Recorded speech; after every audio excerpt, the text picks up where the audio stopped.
दोस्तों नमस्कार। मैं आपके सामने उपस्थित हूँ, आपसे रूबरू हो रहा हूँ और आज फिर मैं स्वास्थ्य से संबंधित कुछ नई जानकारी लेकर आया हूँ और ये जानकारी हर एक श्रोताओं को, हर एक ऐसे लोग जो अभी मेरा वीडियो देख रहे हैं, आशा करता हूँ कि उन्हें ज़रूर लाभ मिलेगा और वो इसका लाभ पाकर खुद को और अपने परिवार में बड़े बुजुर्ग अन्य बीमार लोगों को स्वस्थ कर सकेंगे। दोस्तों, बीमारी हर घर में अपने कदम को रख चुका है और ये बीमारी सिर्फ बीमारी नहीं बल्कि आर्थिक रूप से कमज़ोर कर रहा है, क्योंकि आजकल दवाएं भी इतनी महंगी हो गई है, डॉक्टर के फी भी इतने महंगे हो गए हैं कि लोग दवा और डॉक्टर के कारण आर्थिक तंगी से गुजर रहे हैं, बुरी तरह से अपने स्वास्थ्य में अधिक से अधिक गाढ़ी कमाई को लुटा रहे हैं, फिर भी वो स्वस्थ नहीं हो पा रहे हैं। स्वस्थ भला कैसे होंगे? बीमारी के लिए दवा खाते हैं। दवा क्या? दवा का मतलब दवा देना, किसी रोग को दवा देना। अगर कोई रोग दबता है तो उस समय तो ऐसा एहसास होता है कि हम बिल्कुल ठीक हो गए हैं, अब हमारे शरीर में कोई रोग नहीं है, कोई परेशानी नहीं है। लेकिन क्या हम ठीक हो पाते हैं? नहीं, ऐसा नहीं। अगर बीमारी को पूरी तरह अगर ठीक करना होगा तो दवा नहीं, दवा तो दबाता है और चूँकि दवा बीमारी को ठीक करता है, जो परेशानी है उसमें आराम देता है, ये कोई इलाज नहीं है, वो आराम है। कुछ देर के लिए आराम हो गया, जो हमें बेचैनी, परेशानी, तकलीफ, दर्द महसूस हो रहा था, उसमें आराम होने से हम इतना ही समझते हैं कि दवा ने हमें ठीक कर दिया। क्या ठीक कर दिया? फिर वही बीमारी फिर शुरू होता है। आखिर ये हम ठीक नहीं होते हैं, बल्कि दवा खाने से बीमारियां दबती हैं, दब जाती हैं। कोई भी डॉक्टर, किन्हीं भी डॉक्टर के पास आप जाएंगे, कोई भी मरीज जाएगा तो डॉक्टर तो उस मरीज को जो परेशानी है उस परेशानी से निजात पाने का इलाज कराएगा, वैसी दवा देगा ताकि इसकी परेशानी ठीक हो। तो इलाज ही परेशानी का होता है, परेशानी से निजात पाने का होता है, लेकिन वो निजात अस्थायी रूप से नहीं होता है। बार बार पुनः पुनः उस बीमारी के शिकार होते हैं। उसके चक्कर में हमारा पैसा, श्रम, ये सारा निकल जाता है। और यही कारण है कि जिस घर में बीमारियां हैं, लोग अक्सर बीमार होते हैं, वो घर कभी विकास नहीं कर पाता है, वो विकसित नहीं हो पाता है। इसका कारण है कि एक तो बीमार रहने के कारण श्रम का सही उपयोग नहीं करने से आर्थिक उपार्जन नहीं हुआ, और आर्थिक उपार्जन नहीं होने से घर में जो आवश्यकताएं हैं उसमें बाधा उत्पन्न हुआ। ऊपर से बीमार व्यक्ति के इलाज में पैसे खर्च हो रहे हैं, तो इससे विकास संभव है ही नहीं। हर एक व्यक्ति का विकास होना ही देश का विकास है, और हर एक व्यक्ति अगर चाहे कि हमारा देश विकसित हो तो उसे स्वयं अपने आप को विकसित करना होगा, और ये विकसित तभी होगा जब वो स्वस्थ रहेगा। और स्वस्थ रहने के लिए हमारे पास प्रकृति ने ऐसे ऐसे साधन दिए हैं, ऐसे ऐसे उपाय बताए हैं जिसके प्रयोग से हम स्वस्थ रह सकते हैं। तो मित्रों, हम आप लोगों को आपके किचन में, आपके रसोई घर में ऐसे ऐसे पदार्थ हैं जो मसाले के रूप में हैं, और वो सारे मसाले एक तरह से मेडिसिन का काम करते हैं, दवाई का काम करते हैं, और उसके इस्तेमाल से, सही जानकारी से अगर हम चाहें तो अपने गाढ़ी कमाई को इलाज में खर्च करने से बचा सकते हैं।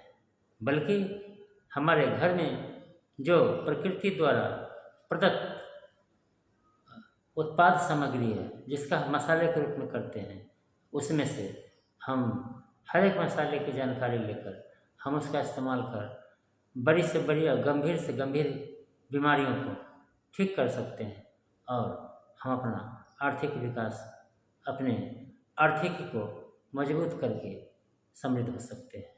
अगर हम आर्थिक रूप से मजबूत होते हैं तभी हम शिक्षा दीक्षा पर उस पैसे को खर्च कर सकते हैं, और हमारे बच्चे उस पैसे का इस्तेमाल कर देश के एक सच्चे नागरिक बन सकते हैं।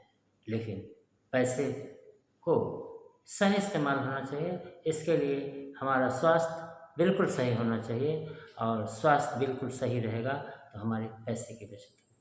दोस्तों, हमारे घर में रखे मसाले जो हैं उनमें से एक जाना माना मसाला है, और वो खाद्य भी है, और उसका नाम है लहसुन, गार्लिक। अंग्रेज़ी में उसे गार्लिक कहते हैं, हिंदी में इसे लहसुन कहते हैं। अगर आप इस लहसुन और गार्लिक को अपने क्षेत्रीय भाषा में और किसी भाषा में अगर दूसरे नाम से जानते हैं तो कृपया आप कमेंट में लिखें, ताकि मैं भी जान सकूं, और जो भी श्रोता, जो भी दर्शक इस वीडियो को देखें वो भी जान सकें कि किन क्षेत्रों में इस अमृत जैसे पदार्थ को किस नाम से जाना जाता है। तो दोस्तों, गंभीर से गंभीर बीमारियाँ, उनमें कई ऐसी बीमारियाँ हैं जिसके कारण और निवारण होते हैं, क्योंकि डॉक्टर जो इलाज करते हैं वो कारण पर इलाज नहीं करते हैं, बल्कि परेशानी पर इलाज करते हैं।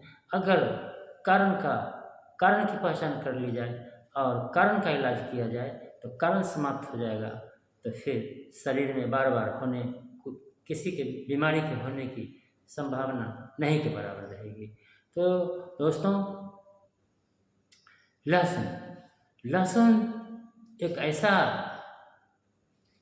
पदार्थ है हमारे किचन में जो बहुत ही कारगर है हमारे स्वास्थ्य के प्रति। वो किस तरह है? तो दोस्तों, हम जानते हैं कि देश में हाई ब्लड प्रेशर से अधिकांश लोग ग्रसित हो रहे हैं, हार्ट अटैक से अधिकांश लोग प्रभावित हो रहे हैं। इसके अलावा वो शारीरिक रूप से, अन्य तरह से वो कमज़ोर हो पा रहे हैं। जब मौसम बदलता है तो तुरंत जल्द ही उनके शरीर में एक ऐसा परिवर्तन आता है जैसे लगता है वो बीमार हो गए। तो इन सारे तरह की नई जो बीमारियां हैं उन पर काम करता है लहसुन काम कैसे करता है? हाई ब्लड प्रेशर के लोग अगर उपयोग करने का तरीका जानकर अगर उसका उपयोग करते हैं तो उनका हाई ब्लड प्रेशर कंट्रोल हो जाता है, नियंत्रण में आ जाता है। तो दोस्तों,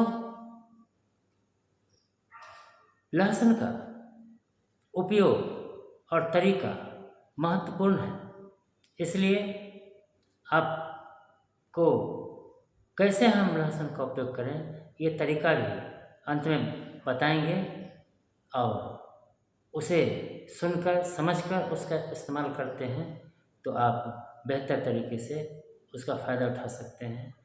तो ध्यान से इस वीडियो को सुनें और समझें कि लहसुन कैसे हमारे हाई ब्लड प्रेशर को नियंत्रित करता है, हमारे हार्ट अटैक की संभावना को कम करता है, यहाँ तक कि हमारे हार्ट को पूरी तरह सुरक्षित करता है, यहाँ तक कि हमारे शरीर में जो कचरे हैं, विषैले पदार्थ हैं, वो किस तरह और कैसे लहसुन हमारे शरीर से बाहर कर शरीर को शुद्ध करता है, हमारे रक्त संचार को कैसे बेहतर करता है। दोस्तों, सीधे लहसुन नहीं, इसमें पाए जाने वाले जो गुण हैं, ये लहसुन को अमृत के रूप में बताते हैं और प्रमाणित करते हैं। बताते नहीं, विज्ञान वही है जो प्रमाणित करे।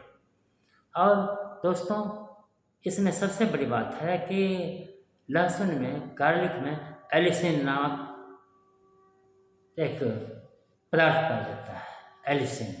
और ये एलिसिन लहसुन के कली को जब हम उसके पत्ते को, परत को निकालते हैं और जब वो उस कवर से हट जाता है और जब हवा के संपर्क में आता है, तभी वो एलिसिन का निर्माण करना गति में बढ़ा देता है और वो लहसुन हमारे शरीर में जाने के बाद ये एलिसिन हमारे रक्त को पतला करता है।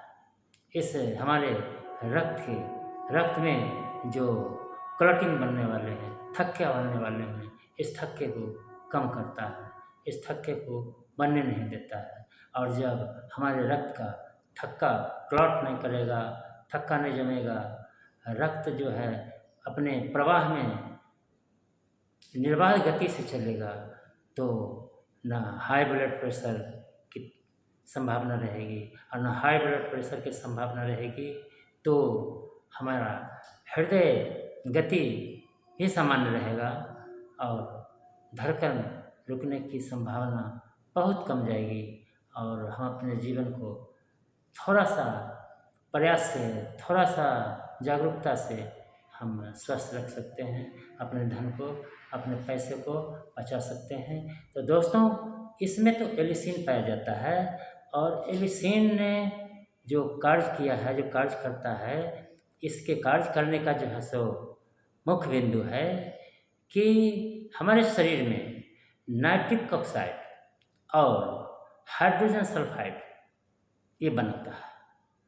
हमारे शरीर में एलिसिन प्रवेश करने के बाद नाइट्रिक ऑक्साइड और हाइड्रोजन सल्फाइड बनाता है और ये बनाने के बाद क्या होता है कि जो हमारे अंदर एंटीऑक्सीडेंट की भी मात्रा को बढ़ाता है।